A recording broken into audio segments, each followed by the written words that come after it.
28장 1절에서 10절까지 말씀입니다. 사도행전 28장 1절에서 10절까지 보겠습니다.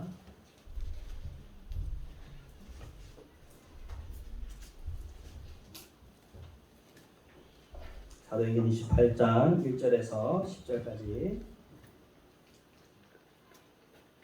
제가 먼저 한 절 읽겠습니다. 우리가 안전하게 목숨을 구한 뒤에야 비로소 그곳이 몰타 섬이라는 것을 알았다.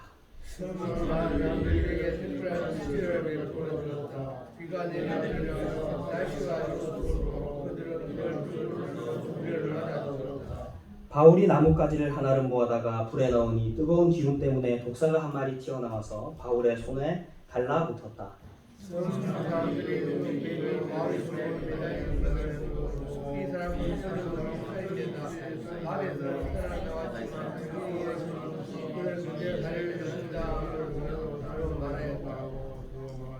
그런데 바울은 그 뱀을 불 속에 떨어버리고 아무런 해도 입지 않았다.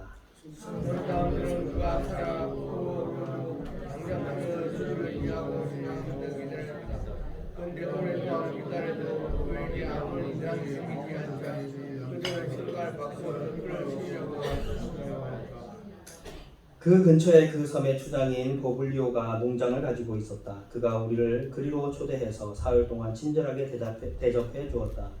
마침 보블리오의 아버지가 일본과 그래서 바울은 들어가서 기도하고 그에게 손을 얹어서 낫게 해주었다. 이런 일이 일어나니 그 섬에서 병을 앓고 있는 다른 사람도 찾아와서 고침을 받았다. 그들은 무죄한 일로 우리를 대하여 주었고 우리가 그에게 필요한 문서를 그에게 실어 주었다. 아멘. 바울이 탔던 배가 폭풍우를 만나서 죽을 위기 속에 있었지만 결국 하나님의 보호하심 속에 무사히 무트로 이제 나올 수 있게 되었습니다. 이제 겨우 무트로 나와서 정신을 차리고 보니까 그 섬이 몰타라는 섬이라는 것을 알았습니다. 몰타 섬은 제가 지도를 이렇게 보니까 그 로마 그 밑에 쪽에 있는 작은 섬이고 이 나라더라고요. 지금은 몰타라는 나라입니다. 나라. 그래서 뭐 이렇게 관광도 많이 가는 그런 섬입니다. 이 섬에 이제 이렇게 되었습니다. 그 몰타에 있던 주민들은 이 바울과 군인들과 그 파선으로 말미암아 아주 그냥 몰골이 많이 아니었죠. 그 사람들을 친절하게 보살펴 주었습니다. 비가 내린 뒤라서 날씨가 추웠기 때문에 불을 피워서 따뜻하게 해 주었습니다. 바울이 나무를 이제 한아름 주워다가 그 불 속에다가 집어 넣었습니다. 그런데 아마 이 한아름 아는 그 나무 사이에 독사가 한 마리 들어 있었던 모양이에요. 그래서 탁 던질 때 독사가 바울을 콱 하고 물어버린 거죠. 3절 말씀을 보면 독사가 한 마리 튀어나와서 바울의 손에 달라붙었다라고 이렇게 써 있는데 이거를 헬라어를 그대로 직역을 하면 어떤 의미냐면은 독사가 수직으로 대롱대롱 매달렸다라는 뜻입니다. 그러니까 이제 이렇게 탁 물어가지고 대롱대롱 이렇게 매달려 있는 상태인 거죠. 그리고 주변에 있는 사람들이 독사가 바울의 손을 탁 물어서 대롱대롱 매달려 있는 것을 본 겁니다. 그렇게 해서 이제 사람들이 깜짝 놀라서 바울이 신의 심판을 받아서 죽게 됐구나 라고 이렇게 생각을 한 거죠. 4절 말씀을 보면 몰타 사람들의 반응이 나와 있습니다. 같이 읽어볼까요? 시작. 섬 사람들이 그 뱀이 바울의 손에 매달려 있다는 것을 보고 이 사람은 틀림없는 살인자다. 바다에서는 살아나왔지만 정의의 여신이 그를 그대로 살려주지 않는다 하고 서로 말하였다. 죄인 신분으로 지금 바울이 그 섬에 있지 않습니까? 그러니까 이 사람이 죄인이라는 것은 이미 그 섬 사람들이 다 알고 있었어요. 그 죄인이었던 사람이 지금 재판받으러 가고 있다라는 얘기를 들었겠죠. 이 사람이 유죄를 받던 무죄를 받던 그런 상황 중에 있는 사람이라는 것을 알고 있었고, 그런데 그때 뱀이 와서 독사가 와서 확 물어버리니까 사람들은 딱 이렇게 생각한 거죠. 신의 심판이 임했다 이렇게 생각한 겁니다. 이 사람은 무죄가 아니라 유죄다. 그러니까 뱀이 와서 이 사람을 확 물어서 이 사람이 죽게 된 것이다 이렇게 생각을 한 것이죠. 그러면서 등장하는 신이 있는데 누굽니까? 정의의 여신. 정의의 여신이 그를 그대로 살려두지 않았다라고 이렇게 말하고 있습니다. 이 정의의 여신은 우리에게 굉장히 익숙한 여신입니다. 디케라고 하는 여신인데 여러분 들어보셨어요? 디케라는 여신인데 우리가 어디서 이 여신을 볼 수 있냐면은 드라마나 영화 같은 데서 혹은 실제로도 보신 적 있을 건데 법원 앞에 가면 재판장 앞에 가면 저울을 이렇게 딱 들고 있고 한 손에는 칼을 들고 있는 여신이 이렇게 조각상이 있는 것을 우리가 아마 어디선가 보셨을 겁니다. 그게 누구냐면 바로 이 정의의 여신인 디케입니다. 그래서 한 손에는 저울을 들고 있고 한 손에는 칼을 들고 있어가지고 그 사람을 저울에 달아봐서 이 사람이 악한 쪽으로 유죄인 쪽으로 기울어지면 칼로 심판을 내리는 그게 바로 이 정의의 여신인 디케인 거죠. 그러니까 이 사람들이 몰타 사람들이 생각했던 신은 어떤 신이냐? 저울을 가지고 우리를 저울질해서 그에 합당하게 벌을 내리고 혹은 상을 내리는 게 바로 신이다라고 생각했던 당시 사람들의 신관이 지금 이 4절에서 그대로 드러나 있는 것입니다. 이때 당시 몰타 사람들뿐만이 아니라 우리 일반 사람들도 오늘날을 살고 있는 사람들도 가지고 있는 신이라 신은 어떤 분야여야 하는가라고 하면 다 이런 생각을 가지고 있죠. 신은 정의로워야 됩니다. 신은 공명정대해야 됩니다. 그래서 악한 자에게는 벌을 내리고 선한 자에게는 상을 내려야 된다. 라는 이런 생각을 우리가 다 가지고 있는 것이죠. 그러면 그 신이 인간을 심판을 할 때 어떤 기준을 가지고 심판을 하는 걸까요? 기준이 있을 거 아닙니까? 그죠? 법이죠, 법. 법에 따라서 그 법이 그 신의 법이겠죠, 신의 법. 그 신의 법에 따라서 법을 어겼으면은 심판을 받고 법을 어기지 않았으면은 상을 주는 식의 이렇게 그 기준이 되는 법이 있을 겁니다. 정의의 여신 디케가 저울을 가지고 있는 이유가 무엇입니까? 이 사람이 선한지 악한지 재어보겠다. 저울에 한번 올려보겠다 하는 그런 의미에서 저울을 가지고 있는 것이죠. 그래서 이 법을 기준으로 해서 살이냐, 상이냐, 벌이냐가 나누어지는 겁니다. 그런데 여러분 그렇다면 이 정의의 여신 혹은 세상 사람들이 생각하는 신과 우리 하나님은 어떤 차이를 가지고 있을까요? 공통점은 이겁니다. 상을 주시고 벌을 주신다. 이거는 공통점입니다. 그런데 우리 하나님은 정의의 여신과는 다른 차이점이 있습니다. 그 차이점이 뭐냐면은 하나님은 저울을 가지고 있지 않으신다라는 겁니다. 저울을 가지고 있지 않는다.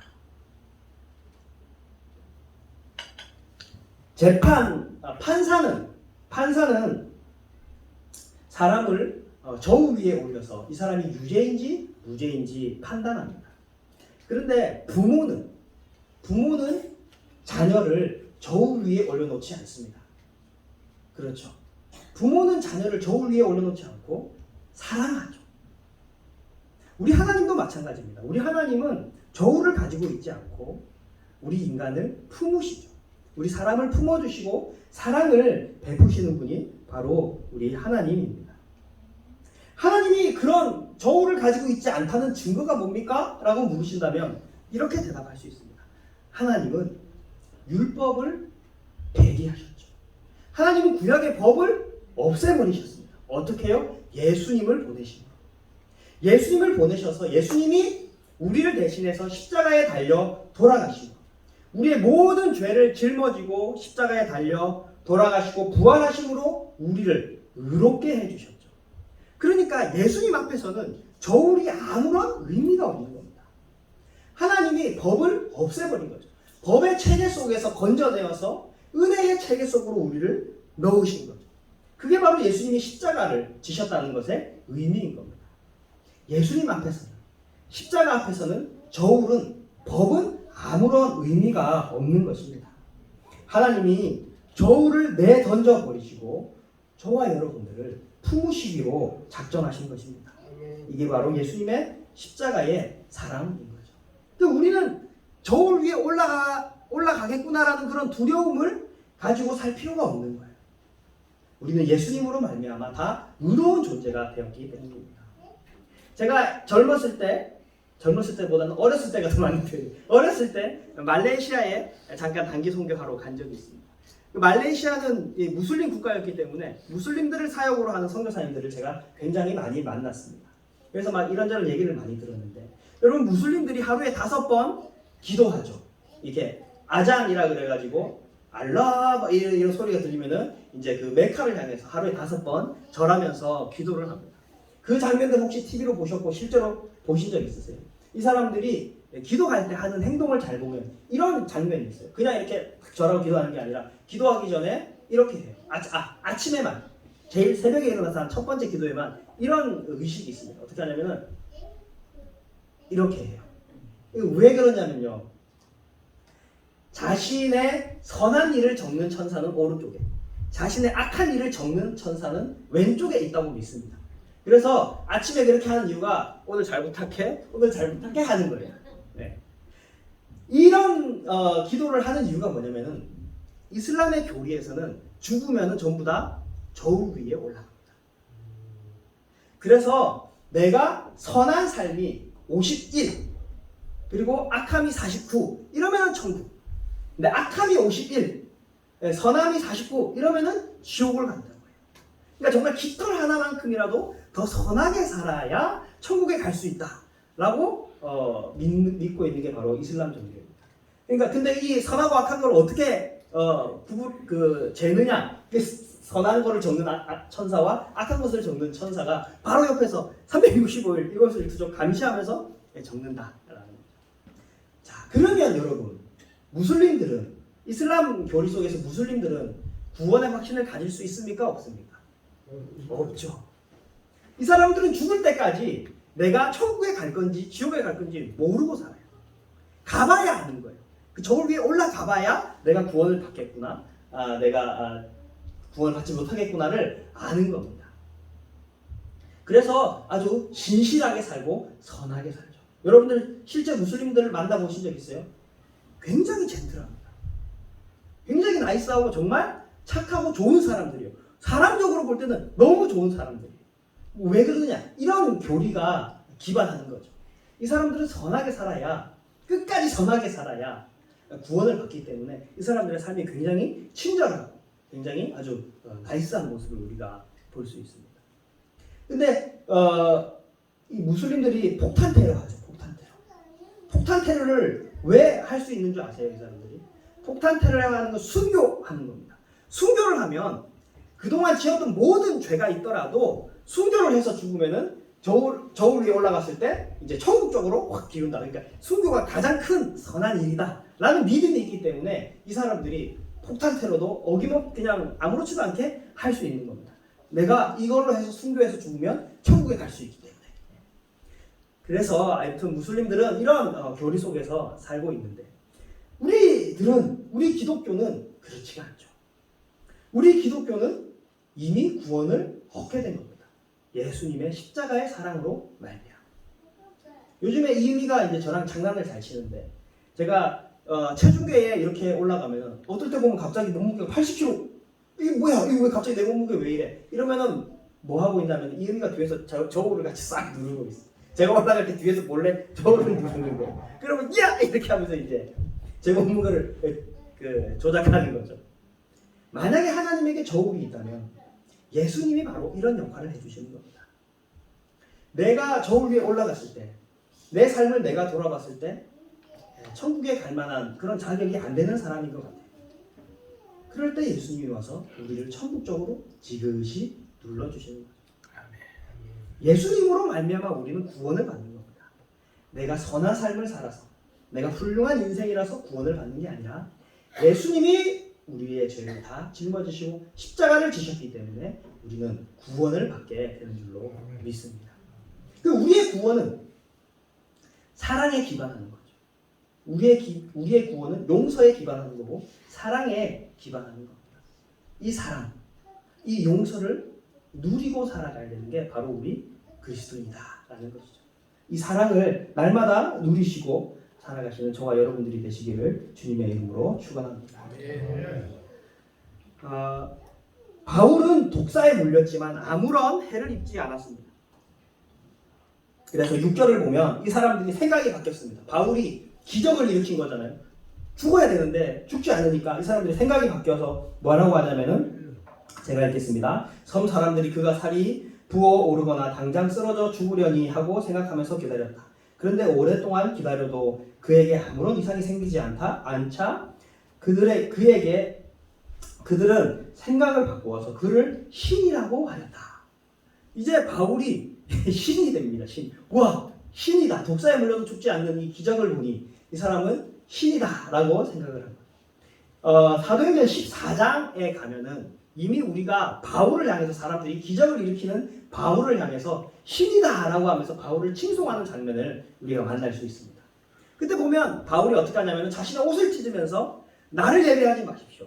내가 아니라 하나님이 이 일을 행하셨습니다. 라고 하면서 하나님께 영광을 올리는 장면을 볼 수 있습니다.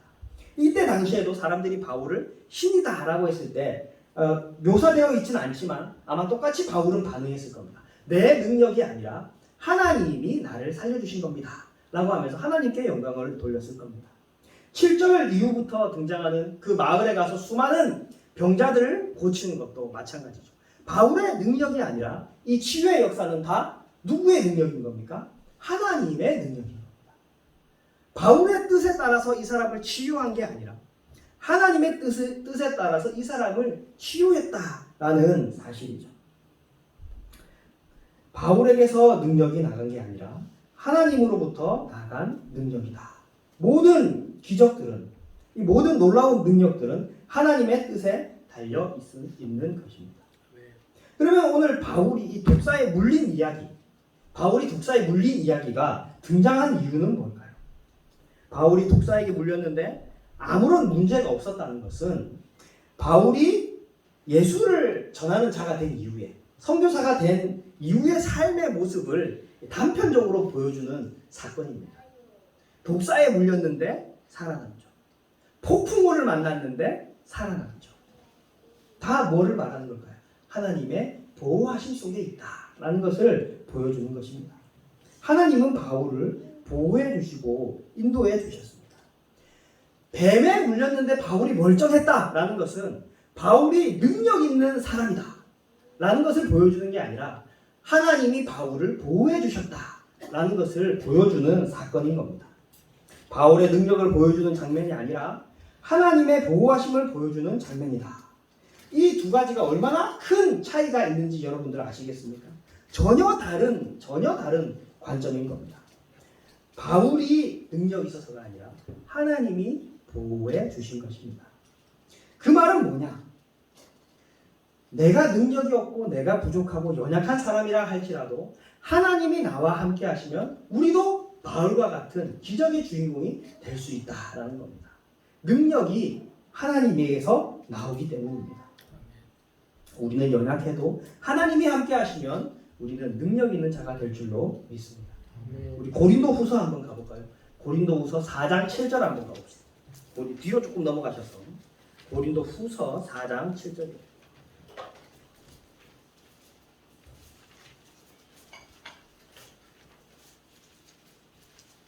고린도후서 4장 7절.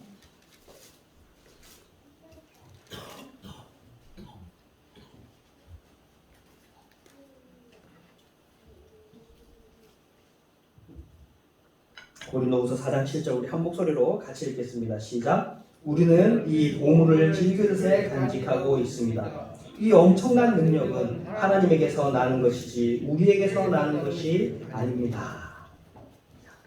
우리는 다 이 질그릇에, 우리는 질그릇이고 우리 이 질그릇에 하나님께서 보배를, 예수 그리스도를 담으셨다라고 말하고 있습니다. 우리는 다 보배를 담은 질그릇입니다. 여러분, 그 고려 청자는 보통 하나에 얼마 합니까? 혹시 아시는 억은 넘죠? 고려 청자가. 여러분, 고려 청자는 아무것도 담겨 있지 않아도